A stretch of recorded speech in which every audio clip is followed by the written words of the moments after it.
স্ত্রী নাকি স্কুল শিক্ষকের সম্পর্কে জড়িয়েছিলেন, যার জেরে ডিভোর্স হয়ে যায়। সেই রাগেই ঝাড়গ্রামে একের পর এক স্কুলে চুরি, কোথাও টাকা লুট, কোথাও সিসি ক্যামেরা, হার্ড ডিস্ক লোপাট। শেষমেশ জালে দিলীপ দাস, তার স্বীকারোক্তিতে হতবাক পুলিশ।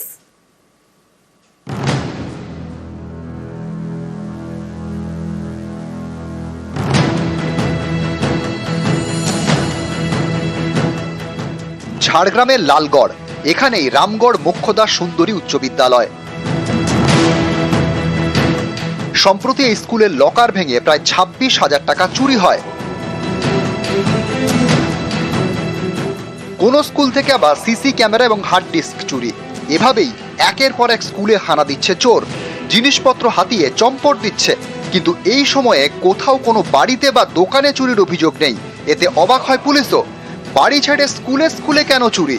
শেষমেশ বুধবার রাতে ধরা পড়ে চোর। নাম দিলীপ দাস, বাড়ি পশ্চিম মেদিনীপুরের দাসপুরে। বিভিন্ন এভিডেন্স কালেক্ট করে আমরা একজনকে কাটাপাহাড়ি হেলথ সেন্টারের সামনে থেকে ওকে আমরা অ্যারেস্ট করি। ওকে জিজ্ঞাসাবাদ করে জানা যায় যে ও বিভিন্ন স্কুলে এরকম ধরনের প্রিভিয়াসলি অনেক চুরি করেছে। ও যেখানে চুরি করতে যায় তারা কয়েকদিন আগে সেখানে রেকি করে। বেছে বেছে কেন স্কুলে চুরি, এ নিয়ে দিলীপকে জেরা করে পুলিশ। তার জবাবে হতবাক তদন্তকারীরা। জানা গিয়েছে, এক স্কুল শিক্ষকের সঙ্গে সম্পর্কে জড়ান দিলীপের স্ত্রী। এর জেরে 1.5 বছর আগে দিলীপ ও তাঁর স্ত্রীর ডিভোর্স হয়। এই কারণে স্কুল এবং স্কুল শিক্ষকদের ওপর রাগ দিলীপের, তাই বারবার স্কুলে চুরি। পুলিশের দাবি, জেরায় দিলীপ জানিয়েছে এখনো পর্যন্ত 100-রও বেশি স্কুলে সে চুরি করেছে। বৃহস্পতিবার দিলীপকে তোলা হয় ঝাড়গ্রাম মহকুমা আদালতে। তাকে 5 দিন পুলিশ হেফাজতে রাখার নির্দেশ দেন বিচারক। একজন আসামি অ্যারেস্ট হয়ে এসছে, তার টেন্ডেন্সি হচ্ছে স্কুলের টাকা চুরি করা। ওই জন্য আজকে পুলিশ ওকে অ্যারেস্ট করে পাঠিয়ে 5 দিন বেশি এলাও হয়েছে। তো ওর স্ত্রীর সাথে একজন শিক্ষকের অবৈধ সম্পর্ক ছিল, তাতে স্ত্রীর সাথে ডিভোর্স হয়ে যায়। ওই রাগেই সে স্কুলে নানারকম চুরি করছেন। ঝাড়গ্রাম থেকে রাজু সিং, নিউজ 18 বাংলা। সরকারি হাসপাতালে আবর্জনা স্তূপ, জঞ্জালের সঙ্গে মিশেছে চিকিৎসা বর্জ্য, দুর্গন্ধে টেকা দায়।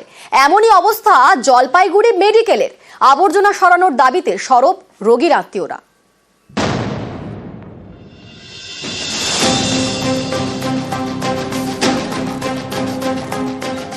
এটা কোনো ডাম্পিং গ্রাউন্ড নয়, এটা হাসপাতাল, জলপাইগুড়ি মেডিকেল কলেজ হাসপাতাল। এমন একটি হাসপাতালে আবর্জনা স্তূপ। জলপাইগুড়ি মেডিকেল, এখানে সুপার স্পেশালিটি হাসপাতাল। প্রতিদিন রোগীর ভিড়। এমন একটি হাসপাতালে আউটডোরের পাশে আবর্জনা স্তূপ, জঞ্জাল রয়েছে, আবারও মেডিকেল বর্জ্যও রয়েছে। সবই প্লাস্টিকে মোড়া। এইসব আবর্জনার গন্ধে টেকা দায়। আমরা যে এখানে ওষুধ নিচ্ছি, কেমন অবস্থায় দুর্গন্ধের মধ্যে থাকাই যাচ্ছে না। কেমন করে ওষুধ নিব আমরা? মানে স্বাস্থ্য দেখাতে আসি, এখান থেকে আমরা যদি বেমারি হয়ে যাই তখন কেমন লাগবে? হ্যাঁ, কর্তৃপক্ষকে দেখা উচিত। হসপিটালে নোংরা টোংরাগুলো ওখানে রাখে, ওগুলোই না গন্ধ থাকা যাচ্ছে না। হ্যাঁ, নোংরা জায়গা থাকা যায় না। ওষুধ নিতে অসুবিধা হচ্ছে। হ্যাঁ, আউটডোরের পাশেই ন্যায্য মূল্যের ওষুধের দোকান। আবর্জনার গন্ধ ঢাকতে ধূপ জেলে দোকানে বসেন কর্মীরা। এখানে এত পরিমাণে দুর্গন্ধ ছড়ায়, আমরা সবসময় মুখে মাস্ক আর ধূপকাঠি জ্বলিয়ে আমাদের সবসময় থাকতে হয় এখানে। তারা আসছে না, প্লাস আমাদের ওই ক্ষেত্রে অসুবিধা হচ্ছে। পেশেন্টগুলো কমপ্লেন করছে কন্টিনিউয়াসলি। যে পেশেন্টটা একবার এসে মেডিসিন নিয়ে গেল, ওই পেশেন্টটা দ্বিতীয়বার আসতে চায় না, যে বলে এখানে অনেক দুর্গন্ধ। আমরা এটা ব্যবস্থা করছি ওই জিনিসটাকে পুরোটাই একটু দূরে নিয়ে গিয়ে ওখানে কাভার্ড যে ঘর হয় তার মধ্যে ওই জিনিসটাকে রাখা হবে। বায়োমেডিক্যাল ওয়েস্ট রেগুলার তোলা হচ্ছে। মিউনিসিপ্যাল ওয়েস্ট কিছু আছে, পড়ে আছে, যেটা সেই মিউনিসিপ্যালিটির সঙ্গে কথা হয়ে গেছে, খুব শীঘ্রই ওনারা ওটা তুলে নেবেন।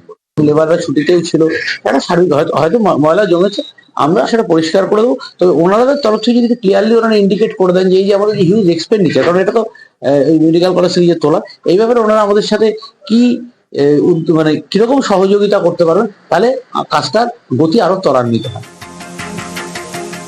জলপাইগুড়ি থেকে শান্তনু কর, নিউজ 18 বাংলা।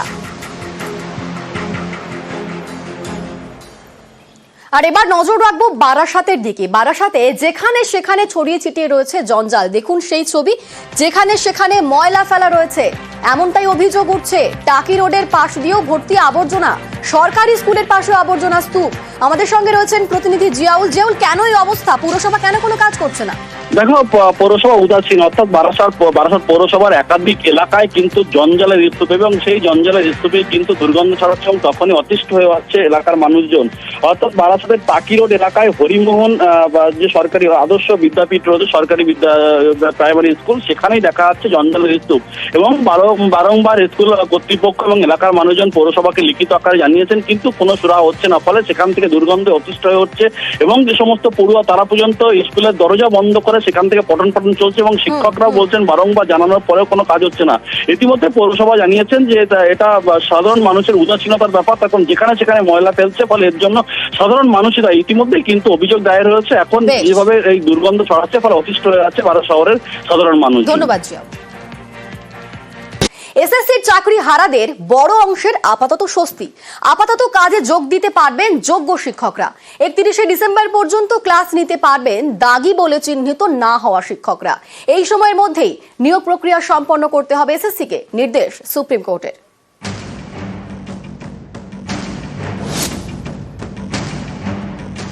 সুপ্রিম কোর্টের রায়ে এসএসসির প্রায় 26,000 জনের চাকরি যায়। এবার সেই শীর্ষ আদালতের নির্দেশেই আপাতত স্বস্তিতে চাকরি হারা শিক্ষকদের একটা বড় অংশ। বৃহস্পতিবার সুপ্রিম কোর্ট রায় দিয়েছে, যারা দাগি নন সেই শিক্ষকরা স্কুলে যোগ দিতে পারবেন। 31শে ডিসেম্বর পর্যন্ত তারা ক্লাস নিতে পারবেন। এসএসসির গ্রুপ সি এবং গ্রুপ ডির চাকরি হারাদের বিষয়ে কোনো নির্দেশ দেয়নি শীর্ষ আদালত। গ্রুপ সি এবং গ্রুপ ডি এর কেউ স্কুলে যেতে পারবেন না, শুধুমাত্র শিক্ষকরা, অর্থাৎ নবম দশম এবং একাদশ দ্বাদশের এখনো পর্যন্ত যারা চিহ্নিত হয়নি টেন্টেড হিসাবে, সেই সমস্ত শিক্ষকরা যেতে পারবেন। কিন্তু এসএসসিকে দিয়ে আন্ডারটেকিং করিয়েছেন যে তারা 31 মের মধ্যে অ্যাডভার্টাইজমেন্ট দেবেন এবং 31 ডিসেম্বরের মধ্যে এই পুরো প্রসেসটি, অর্থাৎ নিয়োগ প্রক্রিয়া, ফ্রেশ সিলেকশন, সেটা কমপ্লিট করে ফেলবেন। ফলে এই আন্ডারটেকিংয়ের উপর ভিত্তি করে শুধুমাত্র যারা এখনো পর্যন্ত চিহ্নিত হয়নি সেই অচিহ্নিত শিক্ষকদের এখনো পর্যন্ত শুধুমাত্র এই সেশনটা তারা কন্টিনিউ করতে পারবে। 2016 এসএসসির পুরো প্যানেল গত 3রা এপ্রিল বাতিলের নির্দেশ দেয় শীর্ষ আদালত। এসএসসিকে নতুন করে নিয়োগ করতে বলে। এক ধাক্কায় প্রায় 26,000 জনের চাকরি যায়। এদের বেশিরভাগই শিক্ষক। এতে রাজ্যের বহু স্কুল বিপাকে পড়ে, তৈরি হয় শিক্ষক সংকট। এই পরিস্থিতিতে গত 7ই এপ্রিল সুপ্রিম কোর্টের দ্বারস্থ হয় পশ্চিমবঙ্গ মধ্যশিক্ষা পর্ষদ। প্রধান বিচারপতি সঞ্জীব খান্নার বেঞ্চের রায়ে মডিফিকেশন চেয়ে আবেদন করে, আর্জি জানায়। নতুন করে নিয়োগ প্রক্রিয়া সম্পন্ন না হওয়া পর্যন্ত যোগ্যদের চাকরিতে বহাল রাখার অনুমতি দিক আদালত।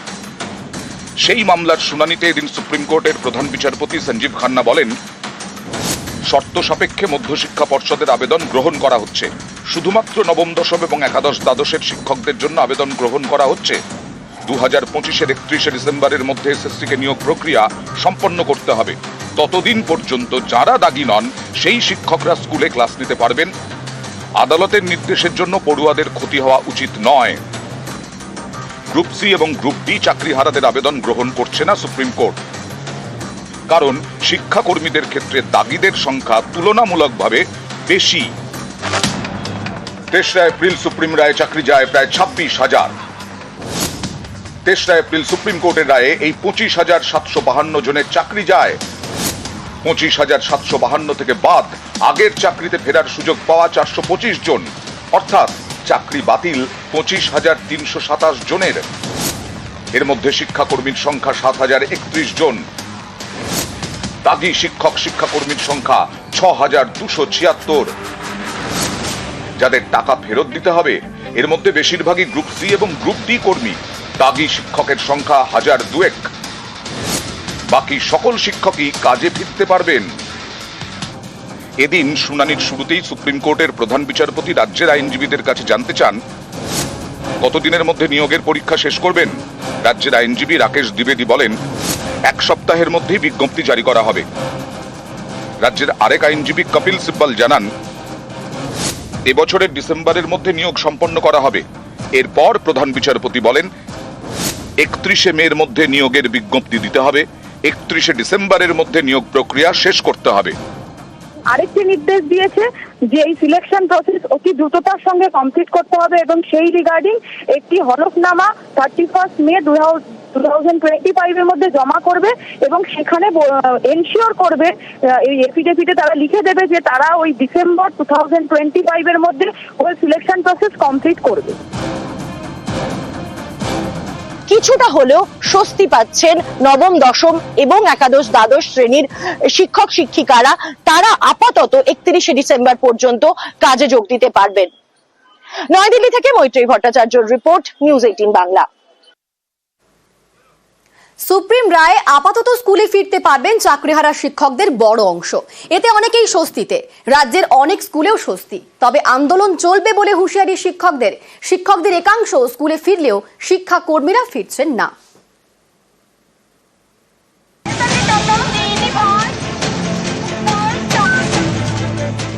সুপ্রিম কোর্টের রায় প্রায় 26,000 চাকরি বাতিল। এদের মধ্যে অনেকেই দাগি হিসেবে চিহ্নিত নন। এমন শিক্ষকদের স্কুলে যাওয়ার অনুমতি দিয়েছে শীর্ষ আদালত। আগামী 31শে ডিসেম্বর পর্যন্ত তারা ক্লাস নিতে পারবেন। বৃহস্পতিবার সুপ্রিম রায় অনেকেই স্বস্তিতে।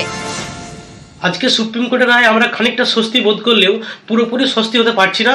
আমরা সেদিনই পুরোপুরি স্বস্তি বোধ করব যেদিন আমরা পূর্ণাঙ্গ সময়ের জন্য বিদ্যালয়ে যেতে পারবো, প্রিয় ছাত্রছাত্রীগুলোর মুখ দেখতে পারবো। এটা যেমন একটা আনন্দ রয়েছে, ঠিক সেরকমই অনিশ্চয়তাটাও কিন্তু পুরোপুরি কেটে যায়নি। কারণ ওই রিভিউ পিটিশন যেটা MA ফাইল করা হয়েছে সেখানে কিন্তু দুটো জিনিস লেখা ছিল। এক হচ্ছে হয় এই শিক্ষাবর্ষ পর্যন্ত, আর না হলে নতুন বিজ্ঞপ্তি প্রকাশ হচ্ছে ততদিন পর্যন্ত। দুটো যেটা আগে হবে সেই পর্যন্ত আমাদের চাকরিটা বহাল থাকছে। এক ধাক্কায় 26,000 চাকরি বাতিল। এর জেরে বিপাকে পড়ে রাজ্যের বহু স্কুল, যেমন জলপাইগুড়ি বানারহাট উচ্চ মাধ্যমিক বিদ্যালয়। এখানকার 14 জনের চাকরি বাতিল হয়, এর মধ্যে 11 জন শিক্ষক। এদিনে সুপ্রিম রায় এই স্কুলে স্বস্তি। আমার স্কুলে 11 জনের চাকরি গিয়েছিল। মহামান্য সুপ্রিম কোর্টের এই রায়ের ফলে তারা আবার স্কুলে আসবেন, তারা দৈনন্দিন পঠন পাঠনে অংশগ্রহণ করবেন। এক কথায় আমাদের স্কুলের পঠন ছাত্রছাত্রীদের দিক থেকে এক বিরাট স্বস্তি। স্কুল চালাতে আপাতত আর কোনো অসুবিধা থাকবে না।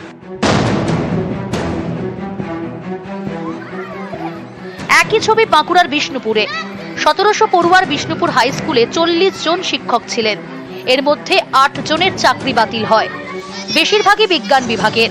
এতে ক্লাস নিয়ে তৈরি হয় জটিলতা। আপাতত সেই জট কেটেছে। আপাতত তো স্বস্তি, তাহলে ছাত্রছাত্রীদের অন্ততপক্ষে আবার হাসি মুখ দেখতে পাবো আমরা। যোগাযোগ হয়নি, যোগাযোগ করব, বা ওরাও যোগাযোগ করবেন, নিশ্চয়ই আসবেন ওরা। সুপ্রিম রায় আপাতত স্বস্তি, তবে আশঙ্কা কাটছে না। স্কুলে ফিরলেও আন্দোলন চলবে বলে হুঁশিয়ারি শিক্ষকদের একাংশের। আমাদের দাবি এক এবং অদ্বিতীয়, যোগ্য অযোগ্য লিস্ট আলাদা করতে হবে, সেই লিস্ট এসএসসিকে সার্টিফাই করতে হবে এবং সুপ্রিম কোর্টে নিয়ম মেনে রিভিউ করতে হবে এবং বলতে হবে যে প্রসেসটাও ঠিক। এই জন্য আমরা যোগ্য, এই জন্য আমরা পথে নেমেছি। এদিন দক্ষিণ দিনাজপুরের বালুরঘাটে মিছিল করেন চাকরিহারা শিক্ষক শিক্ষাকর্মীরা। এদিনে সুপ্রিম রায় দাগি শিক্ষকরা স্কুলে ফিরতে পারবেন না। পাশাপাশি শিক্ষাকর্মীদের বিষয়ে কোনো নির্দেশ দেয়নি সুপ্রিম কোর্ট। এর জেরে বিপাকে পড়েছে ধূপগুড়ির ঘোষপাড়া জুনিয়র হাই স্কুল। একজন শিক্ষক এবং এক শিক্ষাকর্মী নিয়ে স্কুল চলছিল। মাসখানেক আগে শিক্ষক মারা যান, শিক্ষাকর্মী স্কুল চালাচ্ছিলেন। সুপ্রিম রায় তার চাকরি গিয়েছে, তাই স্কুলে এখন তালা। নিউজ 18 বাংলা।